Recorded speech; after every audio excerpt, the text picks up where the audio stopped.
Welcome back, everybody. Welcome back, guys. Stop loss is a very important component of trading. We know that in a trading system, we have stop loss criteria, we have entry criteria, and we have take profit target criteria. So stop loss, entry, and take profit target. The most important one is the entry. But even if you get the entry right and you get your stop loss criteria wrong, you are still going to have a losing trade because most of the time the market can just come out, take you out, right? Take it out and then continue to the original direction where you predicted. Or maybe you are trying to buy on the uptrend. You set your stop loss down there, market take it out and then continue trending upwards. This is a common problem that most of you guys face. It's all because if you set a stop loss wrongly, though the trading would have been a winning trade, but because the stop loss was wrong, you set it wrongly, it take it out and then you have a losing trade. Meanwhile, it should have been added to the winning trade. Stop loss is very, very important such that it can either increase or decrease your overall win rate. Let's say your strategy has about 60% win rate or 70% win rate. So overall win rate is 70% or 65%. The stop loss, setting the stop loss wrongly or good will be able to either increase or reduce your overall win rate. But people think that it is the entry that gives you the win rate. No, it's not the entry. The entry is part, but the stop loss criteria is very, very important. Not having any trade at all is better than having a trade and losing a trade. Aside the fact that stop loss protects your account, stop loss also does so many things. It increases your overall win rate. Most people set it very too tight. They set it very too tight because they want to set for sniper entries. Some people also set it too far. Some people set it somewhere they want to set. Some people even don't set it at all. But let me tell you that in this video, I'm going to explain to you why you should set a very good stop loss and the reason why you have to master how to set your stop loss well, because it can increase or decrease your overall win rate. So let's go to the chart and let me explain something to you. So let's say you are trading a ranging market, or let's say a trending market, any form of market you are trading. Your stop loss criteria must always be on point.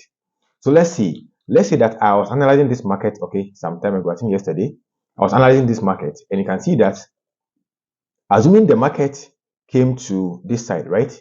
Let's say that you had an entry here at this zone. Where is the best place to set your stop loss? Let's say your entry was here, this zone. Where is the best place to set your stop loss? Yes, sniper entry like this, here, or here. You don't want to lose, right? So you want to set your stop loss at that particular zone. But the fact is that if you do that, market can just come back, break you out, just take you out, and then immediately reverse down back. You can't do that. That's not where you should keep your stop loss.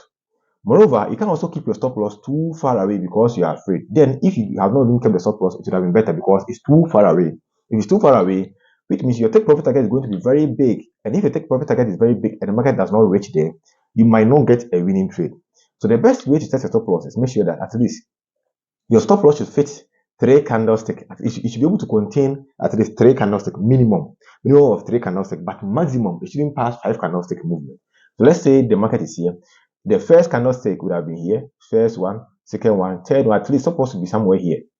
Have you seen? Somewhere average, not too far and not too close. If it's too close, the market can take you out and continue. If it's too far, your take profit target is also going to be far, because if your stop loss is very far, your take profit target must also go far because you're taking 1:2 risk reward.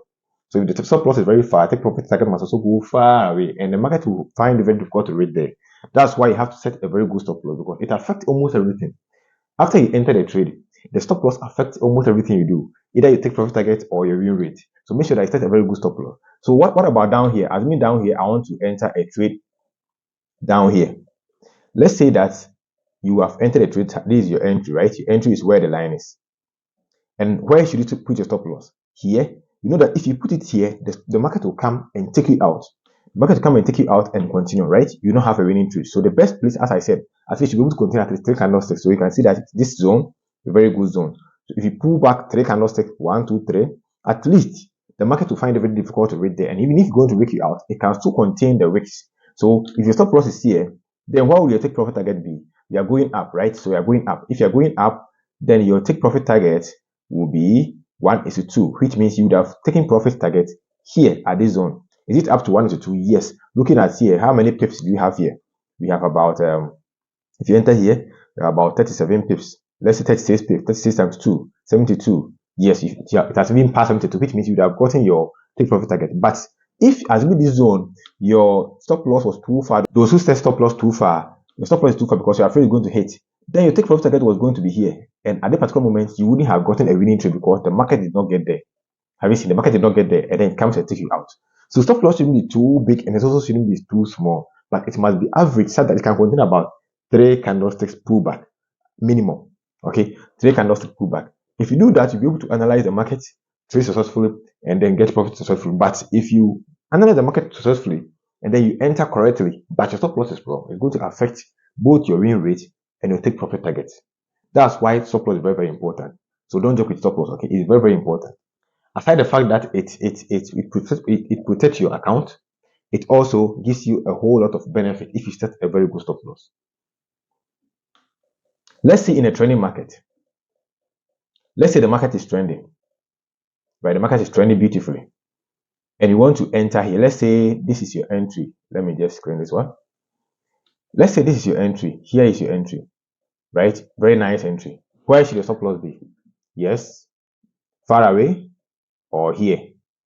Here, right? If you think you want sniper entry, guys, it's because the market has already played, so you can see it to be very sniper. But I'm telling you that if you have set a stop loss here, market can just take you out and continue. So the best place to set your stop loss is to at least 3 candlestick pattern. Most of the time, I normally use the boxes on the line. Can you see there are boxes on the chart? Let me clean the grid. It's called grid. Okay, let me clean it and see. You see it's gone. There are no grids again. Let me bring it back. Go. So if you're a newbie and you can't set your stop loss properly, at least take about 2 grids, okay, 2 boxes. So for instance, from this zone to this zone, at least 2 boxes. Have you seen? The pips can change. Don't use pip to set stop loss because every currency pair has a different pip, okay, different pip value. Some currency pairs, 20 pips are very tight. Okay, some currency pairs, if you set 20 pips, you can see that their stop loss will be very tight. But other currency pairs, 20 pips will be very far away because the candlestick pattern and the momentum, okay, the ATR is, if the ATR is wider, the candles are wider. Still setting 20 pips cannot do anything or 10 pips cannot do anything. So don't use pips to set your stop loss. Use what? Your eye. Gauge it at least 3 candlesticks to be able to fit into it. Or if you are a newbie, you can use the box, maybe 2 or 3 boxes. So your stop loss should be here, somewhere there. At least 2 or 3 boxes or 2.5 boxes. So use the box to guide you. If it's not there, you can go to chart, you go to properties and you show grid. Okay, show and you show grid color and it will come. But here I've already showed it on the chart, as you can see. Or you can press Control G, it will go. Control G and the grid will come. Okay, or if you are on Mac, you press Command with the G and then it will come.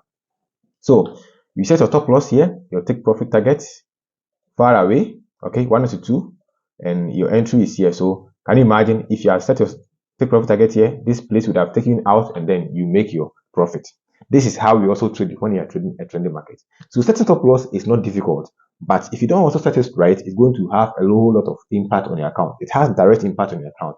Set very good stop loss and make sure that actually can contain at least what 3 candlestick pullback, and also make sure that your take profit target is not too far, because if your stop loss is, let's say, 40 pips or 20 pips, then take profit target must be what? Twice, right? You are risking 1 to make 2. Don't make anything less than 2. So if you're able to set a very good stop loss, then you're going to also going to set a very good take profit target. Most people, when they enter a trade, what they want to do is that they want to set up their take profit target first. No, we don't do that. You think of your stop loss first. How much can I lose if the trade goes against me? So you set your stop loss first before you set your take profit target. So I think that would be all. This very short video to explain to you. I think it's worth explained. This is just a short video to explain to you all. So go to your chart and practice it and just test it out. Okay, practice it and make sure that you become good at it. Set at a very good place and you become a very winning, successful trader. This was towards your mentor. If you enjoyed the video so far, just hit the like button and subscribe to the channel. And see you next time. Bye.